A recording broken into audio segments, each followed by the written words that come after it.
আসসালামু আলাইকুম। আমি শেফ মনির হাসান আপনাদের মাঝে এখন একটা রেসিপি নিয়ে হাজির হলাম।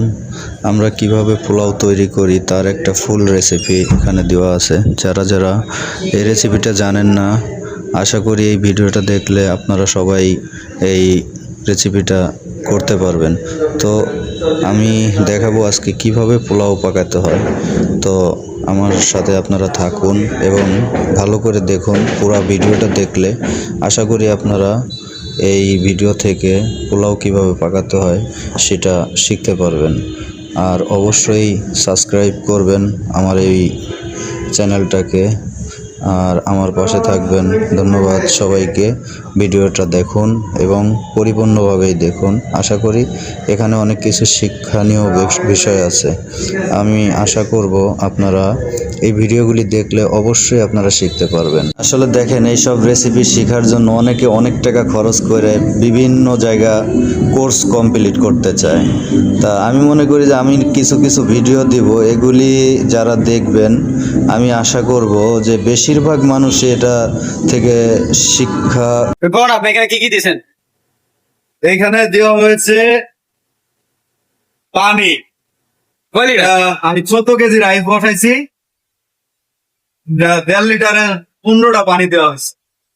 এরপরে দিছি এলাচ, লং, দারচিনি, এরপরে দিছি কিশমিশ, মিল পাউডার, কাঁচামরিচ, আদা রসুন, তারপরে ফ্রেশ সয়াবিন তেল এবং গাওয়া ঘি, যেটা অরিজিনাল গাওয়া এই গ্রাম থেকে আমরা আনি, ওইখানে গাওয়া ঘি দেওয়া হয়েছে।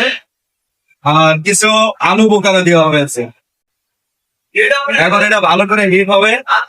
এরপরে এই যে রাইস আছে, এই যে রাইস ভিজে রাখছি, এখানে 14 কেজি রাইস আছে। মানে চাউল আছে 14 কেজি, পোলার চাউল। এইটা দেওয়া হবে। এখানে কয় মিনিট ঢাইকে রাখা লাগবে? ওটা হয়তো 15 থেকে 20 মিনিটের ভিতরে পানিটা বলবে আসবে। এটা আসার পরে এরপরে আমরা রাইসটারে পানিটা ঝরা দিয়ে, ভালো করে নেটে ঝরা দিয়ে, এরপরে রাইসটা এখানে দিয়ে দেবো চাউলটা। বলেন কোন কয় মিনিট করে? বলো কোথায় গেছে পানি? দেখো পানি ফুটছে পুরো, দেখেন ভালো, দেখেন দেখেন পানিটা অনেক ফুটছে। এই অবস্থায় কি করতে হবে? মুখ খোলা দিয়ে দেবো কেওড়া ওয়াটার।